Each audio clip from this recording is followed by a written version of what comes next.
Hey everybody, it's PJ from Wisconsin Air Gunners. I've got the brand new Element Optics Helix HD. I think you're gonna like this. The reality is, it's hard to do a scope review. I have a lot of respect for guys like Cyclops Joe who do these reviews over and over and over. It's a challenge. I've done a couple in the past. This is the first chance I've had to get my hands on a scope right at release. So my hope is, aside from being excited about that, my hope is that I'm going to be able to help you make a decision as to whether or not this scope is right for you. Because in the end, if you buy a scope that you're not happy with, chances are you're going to be pretty sour on that brand. So what we have on the bench, well, on the impact today, is an Element Optics Helix. It is a 2:16 HD. This has the RAPTR-1 reticle. Throw a picture of that. But basically, this is a reticle that has, instead of either MRAD or mil subtensions, it has pre-programmed subtensions for specific loads. Talk a little bit more about that later.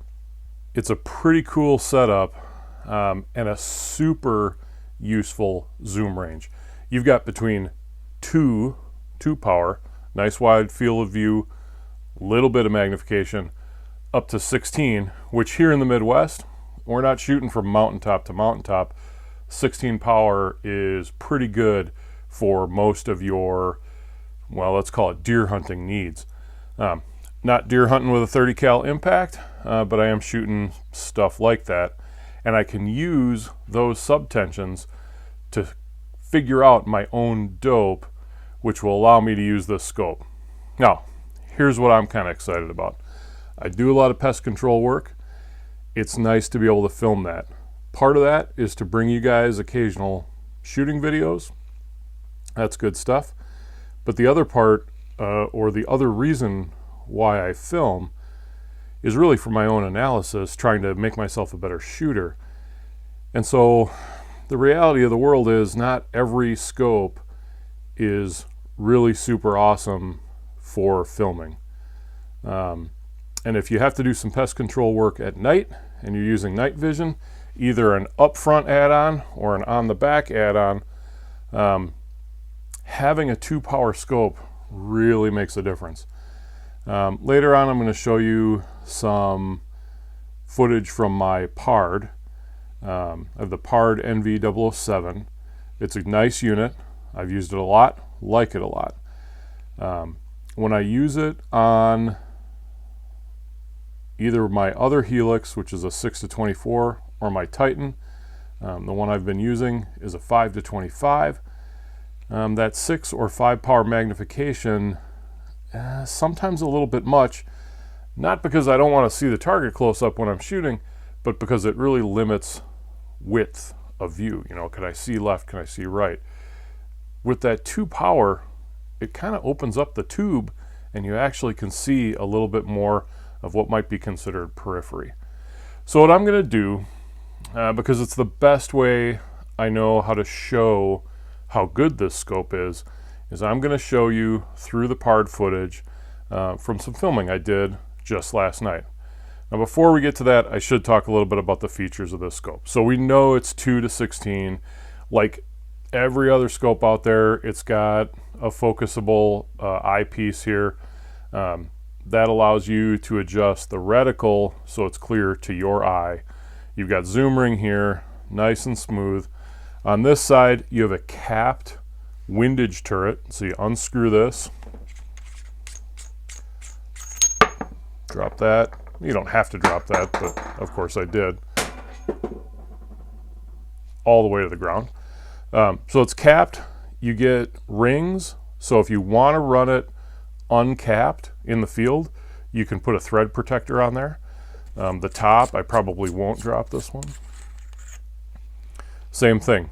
You can run it like this, do your dialing, or you can cap it And if you want to keep it uncapped, you can put the thread protector on there. On the opposite side, you have a parallax wheel and you have the illumination.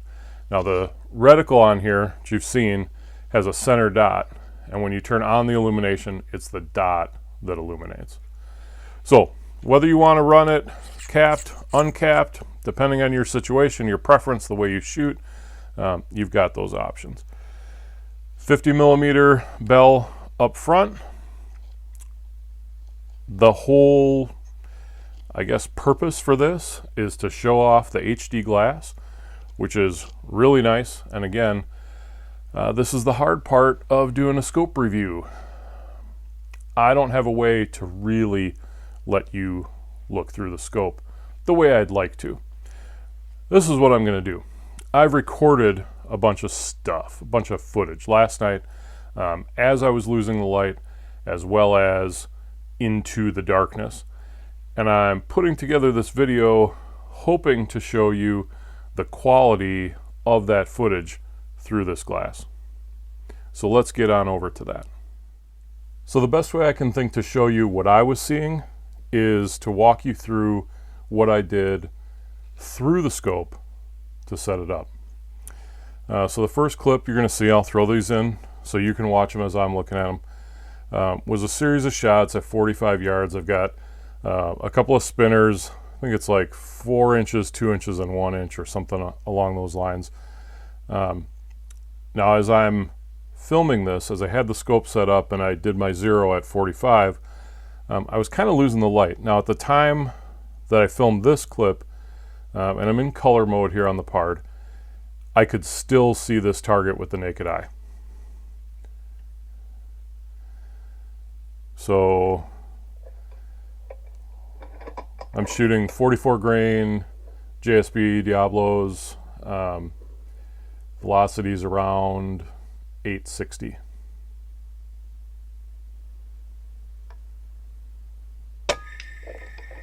Nice hit there. We go small one. And the whole thing falls over. Now, with the naked eye, I can't actually see this, but when I look through the scope, I'm like, hey, I can still take that shot, and I was able to see clearly enough through the scope to hit that third small paddle. So far, so good. So looked over at my Know Your Limit set. This is also at 45 yards. I could not see the paddles with my naked eye. They're red, and the wood behind it is dark, and it's in kind of a shadow. What you're seeing here, I'm just going to pause the video. What you're seeing through the scope is actually better than what I could see with the naked eye from my bench. My shooting bench goes out a window and looks out on the backyard range. Sitting there and I turn the lights down around the bench, I couldn't see this. But when I put my eye up to the scope with the Pard off, I could see the targets plain as day. When you buy a scope, and this is what sucks the most about buying scopes.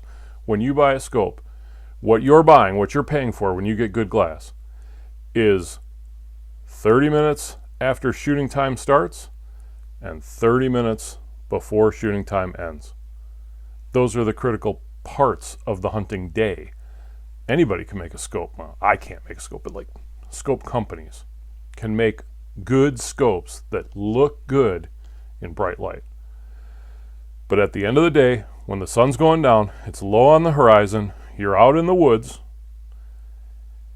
it's amazing to me when you get a quality scope and you look through it and you're saying to yourself, not because of magnification, but because there isn't enough light, I can't see that target.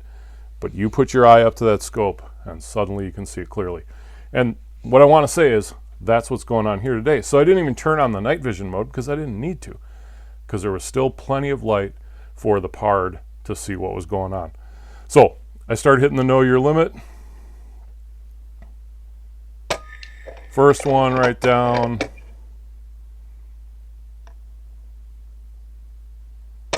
Second one right down.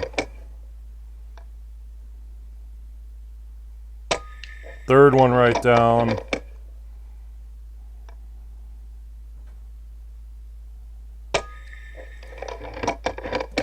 And then we missed the fourth one, and there was a little bit of extra shooting going on there. There was a couple of twigs in the way. I'd like to say that the pellet bounced off a twig, but I think I just missed. Let's move on to the next clip. So after half clearing the Know Your Limits rack at 45, I go out to 55, and I have a rack of, it's the ram, pig, turkey, chicken. I smoke the chicken, which was awesome. And I go over to see if I can hit the pig. Watch that here.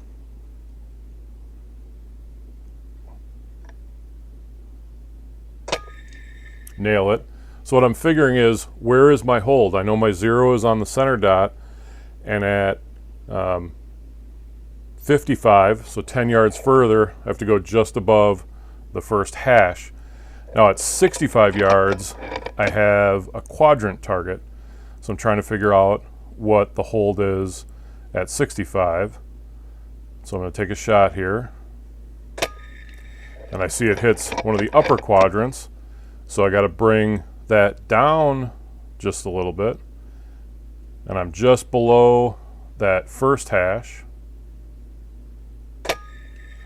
And that is right on target. Right on that center, just perfect. And so what you have to do when you're working with this scope is figure out at which magnification, right? So do I have it zoomed 2? Do I have it zoomed 8? Because it's second focal plane, so it's going to be different. Where am I going to have my hold points so I know where to aim when I engage targets at different distances? Now, this scope is set up, and there's data in the manual for 308 and 6.5 Creedmoor. So what you do if you have one of those guns that's shooting standard weight ammunition at typical velocities for those guns, you go to that magnification, and it's going to tell you crosshairs. You need to set your 0 or 0 your gun at this distance, and then the first line is going to be distance A, and the second line is going to be distance B, and the third line is going to be distance C. And then they give you a little cheat sheet that you can put in the scope cap, so you've got that as a reminder to you when you're shooting. If you're using a 308, you just change to a different magnification, and it's mapped for that. This scope can be used on a crossbow. I was talking to Chris Turek, up north air gunner. He's got it so he knows at his velocity on his crossbow where those hold points are. So he's got a ready-made firing solution. It does take a little bit of work in the field, making sure you got the right dope, but it is absolutely worth your time. And if you're engaging targets at multiple distances, it's a really fast way to do things without messing around with dialing your turrets.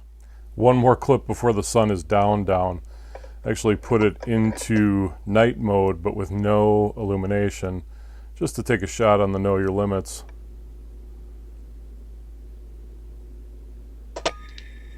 Make sure my 0 is exactly where I want it, because what I'm hoping is that there's an opportunity tonight to do some pest control on the backyard range. So let's see how that turns out. So now it's full dark. I have a backstop at 91 yards, and I've got a series of 2-inch metal discs on it. I'm zooming in with the scope itself, and I'm going to try and figure out at that zoom range what is the hold. So I'm taking a couple of shots, just trying to see where I connect.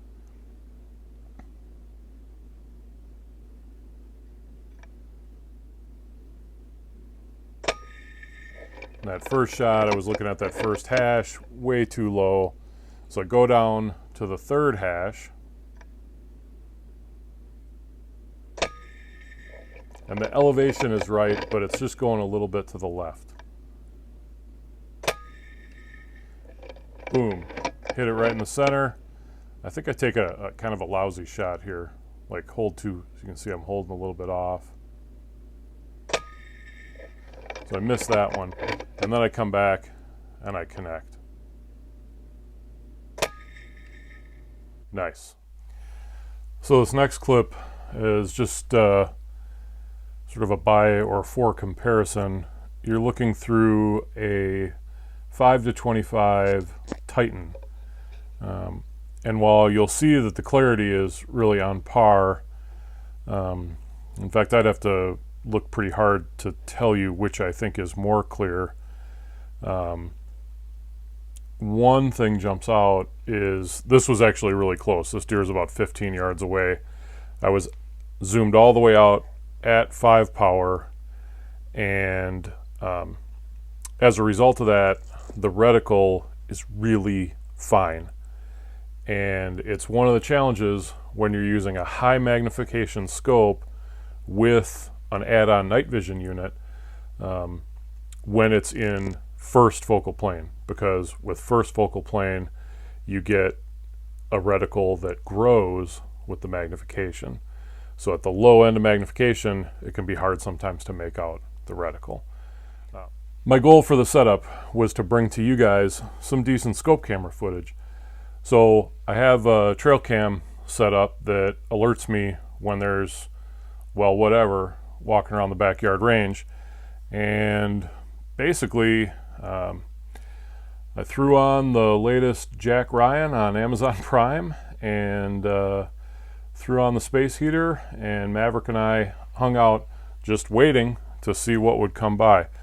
And I will tell you, we picked a good night, because there were deer all over the place on the backyard range. We had this one that was kind of just walking around. What you're seeing now is at about 20 yards. I'm on 2x on the Helix, so not at all zoomed in on the deer. Kind of just panning across here. That target's at about 45. That one's at 55. And by the time I get back to the deer, you know, she's still standing there, trying to get kind of a whiff of me. The wind was out of the south and she was north of me.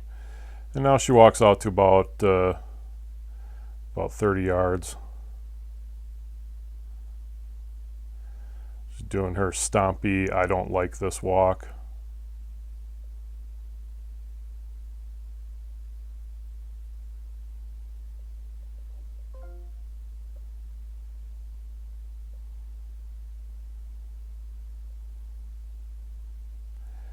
Taking another look back.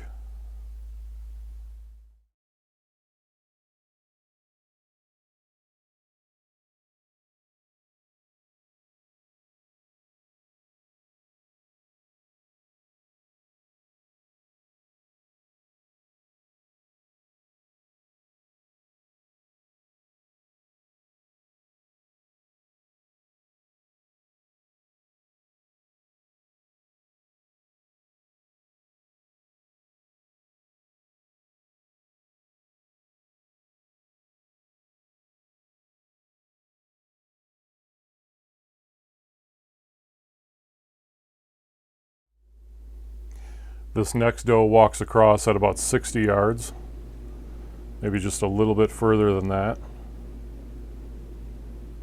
You kind of see her between the trees there.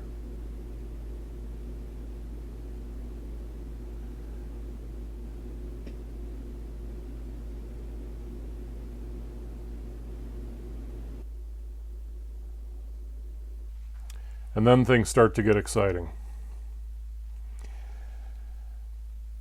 I was watching some deer, seeing what they were doing. They were kind of circling around. It's the time of year where they're getting kind of hungry, so they're stiffing out their usual haunts. And I happened to catch some movement.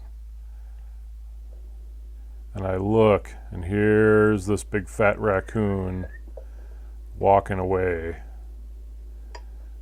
It just gave me the narrowest of an opportunity, but I really didn't have a clean shot. And of course, where it is now is out probably 75 yards away, so not really a quality shot at all. I was really hopeful that it would come back. And if I had gotten up quicker, might have had a shot on him, because clearly he had been up closer to the house. There's one deer in the neighborhood that has, I just say, more of a dog-like face, and its coat is always like it just rolled out of bed.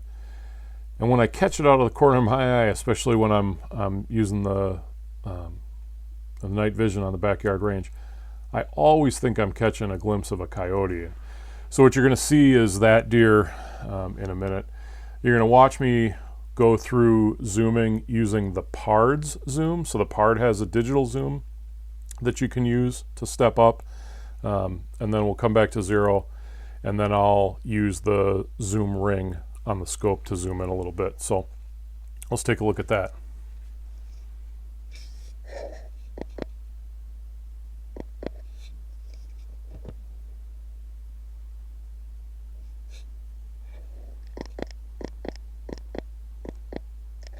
You can see that that winds up getting a little pixelated.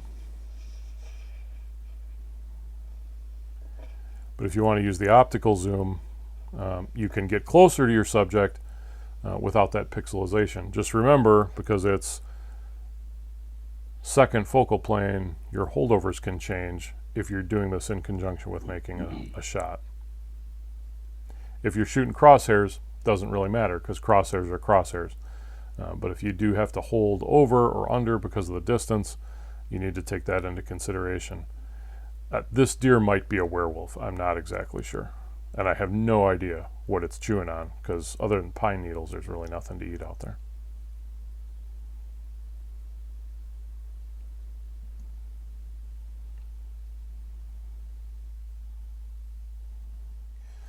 So it starts to snow a little bit.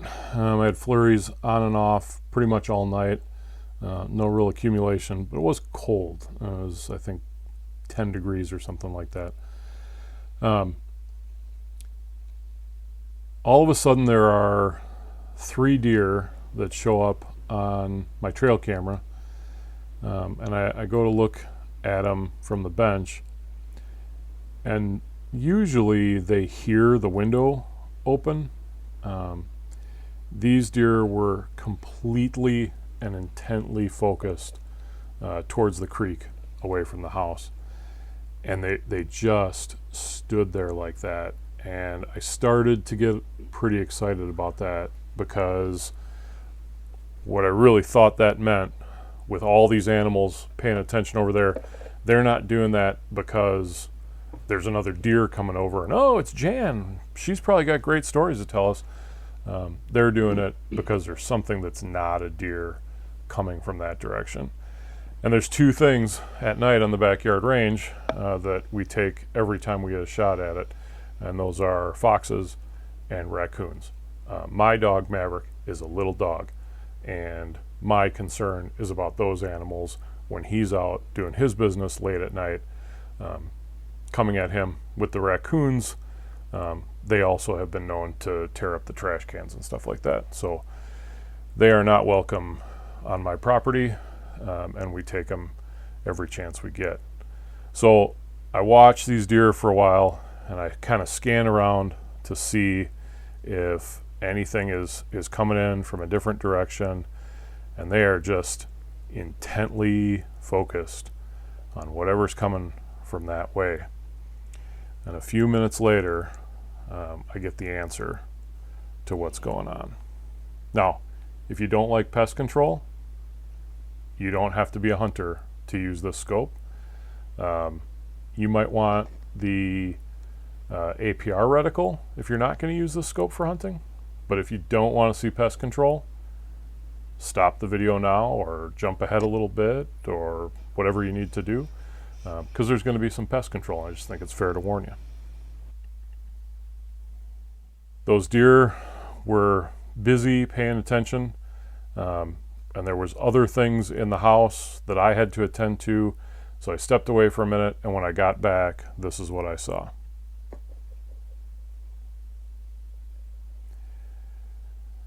That raccoon found something it wanted.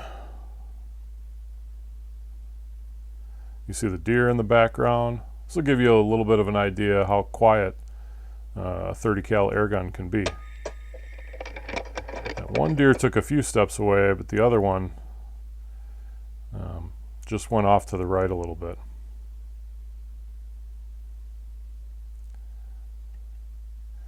We'll play that again for you in slow motion. Who doesn't like a little slow motion?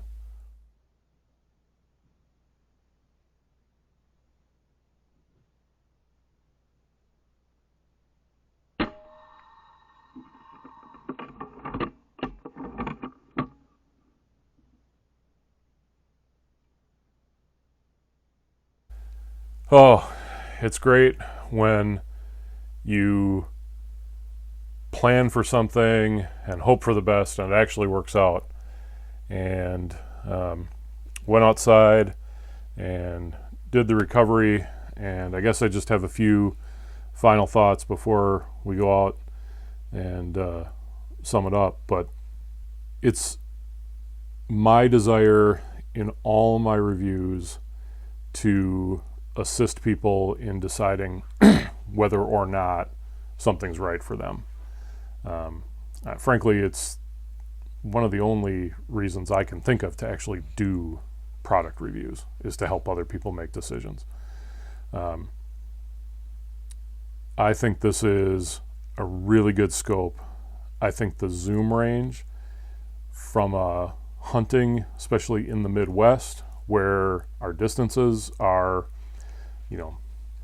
maybe 200 yards, but usually not even that far. In fact, in the places where I hunt, about the farthest distance I can shoot is about 125 yards from my stand. That 2 to 16 range is really a good range. If you do pest control and you're going to use either a front clip-on like a thermal or the rear clip-on like the Pard, that 2 to 16 zoom range is super useful. Very happy with the way the video looks through the Pard. The glass is super clear on this scope. Even for cap turrets, the clickiness is there. It's a great scope, and I guess I'm doing my best to say thumbs up, would recommend to a friend if they were looking for something in this range. You have two choices of reticles, either sort of the pre-programmed, here's some lines for you, or the traditional MIL or MRAD scope in the APR, I think it's the 1C. So you can get it either way. Both really good scopes, and I would recommend them. So let's go out and see what we found. And thank you guys for watching. Well, everybody, that certainly was an exciting evening. I hope you enjoyed the footage. I hope it helped you make a decision. It's tough choosing optics, and it's really hard to see exactly what you're going to be able to see without looking through. I've done my best to try to help you with that. Until the next video, everybody, shoot safe, shoot straight, and we'll see you around.